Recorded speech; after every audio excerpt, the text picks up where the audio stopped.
Hello and welcome to a brand new edition of Inside Out on the Road, a show where we focus on individual stocks. With in-depth analysis, we deep dive into financials, and we also tell you about the key risks and triggers going forward. Well, let's get straight to the first stock today. My colleague Sonal gets us a very special deep dive into Galaxy Surfactants. The investor interest in specialty chemical space is not hidden. Growth prospects are huge here. However, not every specialty chemical company is the same. The industry derives its growth from the underlying growth in user industry, and while it has many sub-segments, we'll focus on what is called the oleochemical space and speak to a leader in this industry, Galaxy Surfactants. Now the company, it is engaged in manufacturing of surfactants and specialty care ingredients and focuses on home and personal care industry. Company has a portfolio of over 220 products and it has two segments: performance surfactants, which largely caters to FMCG companies and 61% of revenues, and specialty care products, which caters to skincare segment and is 39% of total revenues. Performance surfactants are large volume consumption products and specialty are niche and low volume products. So that is the differentiation. Company manufactures products which is used in hair care products like shampoos, oral care like toothpaste, home care like carpet cleaner, skin care like sunscreen, cosmetics like nail paints, and toiletries like hand washes. Now for oleochemicals, the difference versus any other chemical is that they are derived from vegetable oils or animal fats versus crude oil derivatives used by, say, petrochemicals. Galaxy Surfactants uses fatty alcohol as its raw material. Now, company has a sizable chunk of revenues coming from exports and caters to geographies like Africa, Middle East, Turkey and rest of the world as well. Let's talk about Galaxy's financials. Revenues of 3684 crore rupees in FY22, which is a jump from pre-COVID levels of 2761 crore rupees. Margins, however, have been under pressure after increasing from 14 to 16% in FY20, have come down to 11% in FY22, and profits have, after seeing a sharp increase in FY21, come down in FY22. Demand side concerns have been ailing the company and hence the stock. It's time to understand this business, what is the supply chain like, also what will drive growth from here. We'll now speak to the management of the company. Let's go.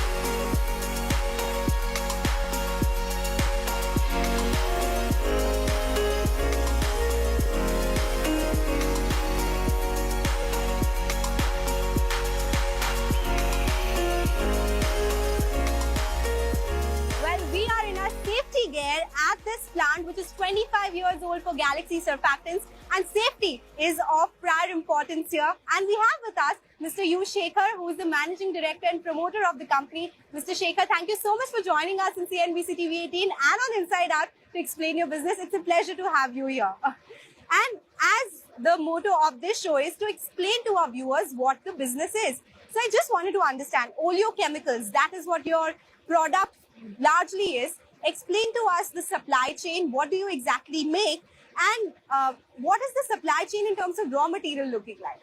So the word oleo means oil. So oleochemicals are those chemicals which have primarily vegetable oil as their raw materials. So our chemicals are based on fatty alcohols and fatty acids, which are primarily derived from palm kernel oil and coconut oil, which are grown in significant quantities in Malaysia and Indonesia.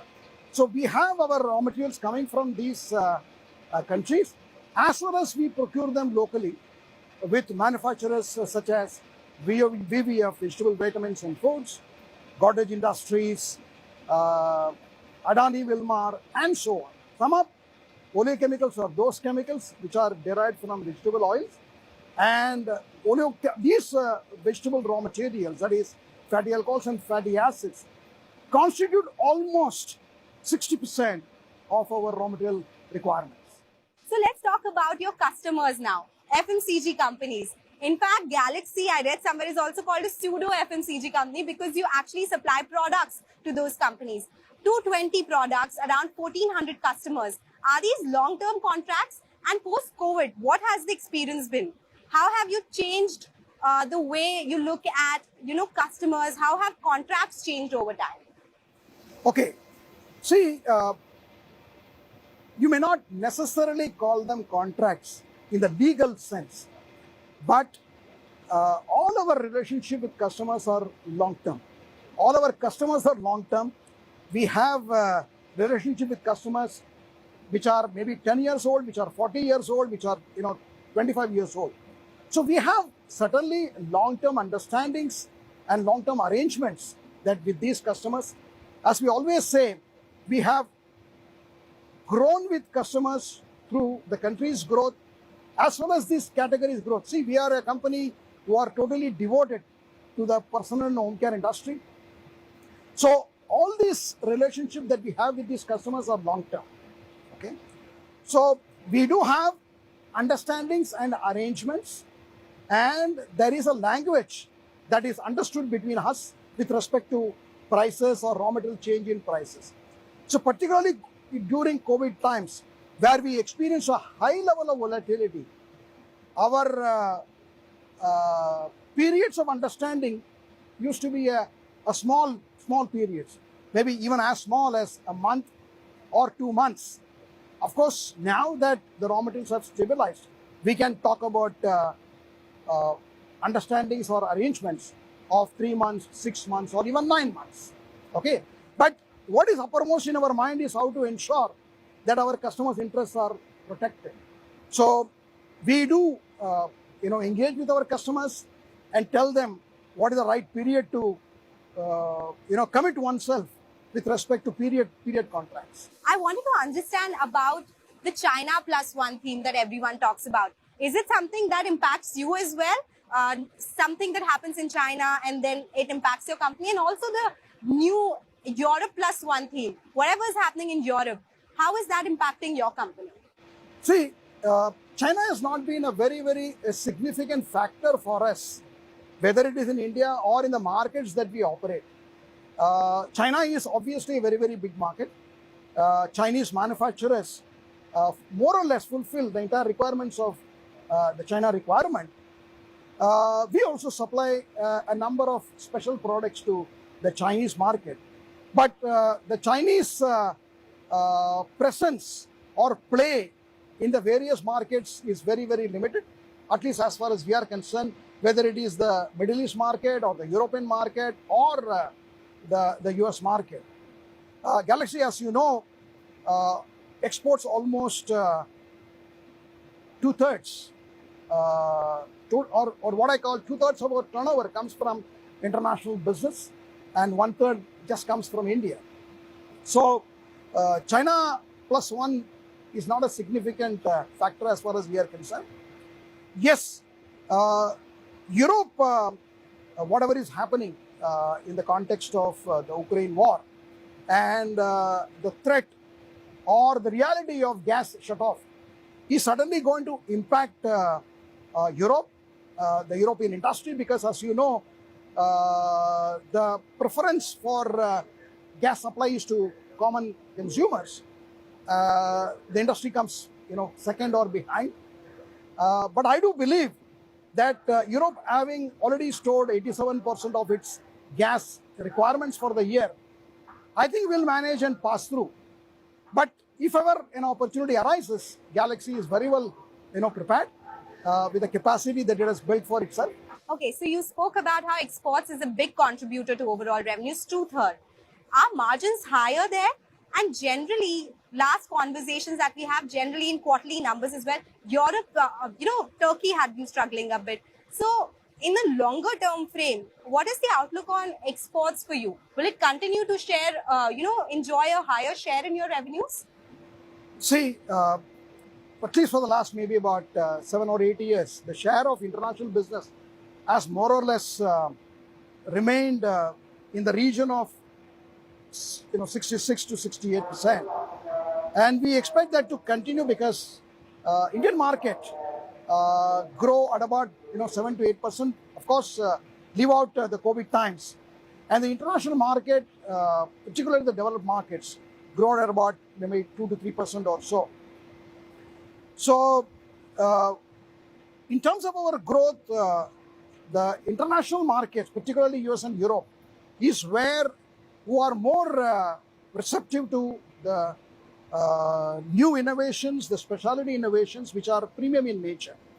India, of course, today with the emergence of the D2DC direct-to-consumer companies as well as the e-commerce companies, has started significantly using the specialty products.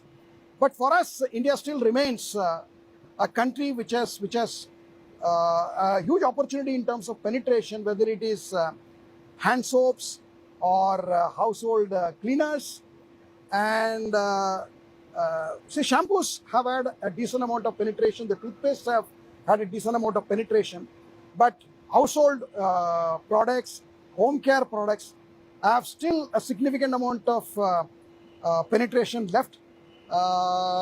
If you even talk about, let us say, liquid detergents, there is a good amount of opportunity and potential going forward. So is there a margin difference between the two markets, or is it the same for you? See, ours is the market is a global market, okay? So it's pretty open, and so there cannot be much of differentiation in terms of prices between a local market or an international market. Okay, the only add-ons will be the logistics cost with respect to specific markets. But otherwise, there is openness with respect to pricing across various regions and various geographies. Okay, all right.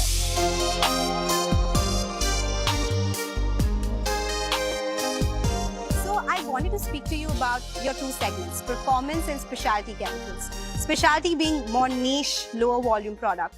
Going forward, will you see more contribution coming in from specialty? See, the share of specialties will increase over the longer term.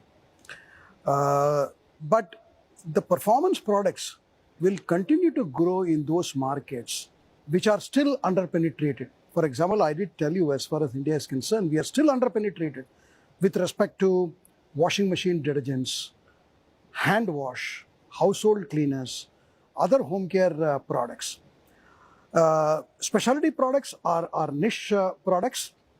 They will continue to make inroads, not just in developed market, but also in developing markets or emerging markets, as we say.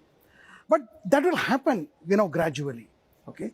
And Galaxy has been at the forefront with respect to innovation of these specialty products, whether it is to do with mild surfactants or non-toxic preservatives or vegetable proteins or multifunctional ingredients. As you know, the consumer, worldwide is moving more and more towards sustainable products, more and more towards mild products, more and more towards more safety. And he also seeks ingredients which are simple, simple chemistry rather than complex, chemistry. And Galaxy has been, significantly innovating at the cutting edge in the last 10 to 12 years. As you know, specialty revenue for us has almost gone up, or has almost been multiplied by 6 times over the last 10 years. So that tells you that how we have innovated in response to the various consumer and market needs, but also we have created and built markets. And these products, in terms of regulatory compliances as well as the compliance requirements of customers do take time. When you talk about innovation, a lot of R&D expenditure would go into that. India is known to be, on the lower side when it comes to R&D expenses by the chemical companies. What is it for you? And say years down the line, how much could that go up to? And that ultimately will, of course, have some impact on margins. So EBITDA per ton at 25,000 in Q1. I'm not asking you an immediate outlook on that, but what is the long-term target that you have here? As I told you, we have been at the forefront of innovations for this personal home care industry, whether it is to do with mild surfactants or non-toxic preservatives or vegetable proteins or even multifunctional products. And all of these have been developed in-house. As you know, we today have over 70 US patents, and most of these patents have come in the last 10 years or so. So innovation is a very, very important driver as far as our growth is concerned. See, with respect to EBITDA per ton, we started with a guidance of 15 to 17 rupees maybe 3-4 years back. Today we are talking about 17 to 19. So it will progressively grow up as the share of specialty ingredients in our overall portfolio, keeps growing. Expansion plans, you have already big manufacturing capacity in place. How much can you increase it to? And if it does happen, what will it mean for your revenues? What kind of capex plans do you have going forward? And how will you fund it? See, at least in the last 3 or 4 years, we have incurred a capex of 100 to 150 crores every year. And this will continue to be there over the next 3 or 4 years as concerned. We have continuously increased or debottlenecked our capacity, whether it is in Egypt or in Jagadia. We have acquired a new piece of land in Jagadia where our further expansions will happen. We do have some space or land available in the existing Jagadia locations. We also implemented a very major R&D pilot plant project in Tarapur, which will enable us to scale up our innovations which happen at the laboratory level very well. As you would have seen, our capacity utilizations today are in the region of approximately 65%. I think as soon as the capacity utilizations reach maybe, let us say 75 or 80%, we start thinking about the need to increase capacities. So just one number I need to know on a yearly basis, what is the long-term CAGR that you're working with for revenue growth? See, the last 10 years, we have multiplied our volumes by 3 times. Specialty revenue, as I said, multiplied by 6 times. Our PAT multiplied by about 5 times. So that tells you, okay, the direction that we want to take as we go to the future. All right, so big plans in place. That is all about Galaxy Surfactants. Mr. Shekhar, it was a pleasure speaking with you, sir. Thank you so much for joining us here. All about Galaxy Surfactants on Inside Out. All right, that was a deep dive into Galaxy Surfactants. But time to slip into a short break. We'll come back with another interesting stock. NMDC is in focus on our Swotlight segment.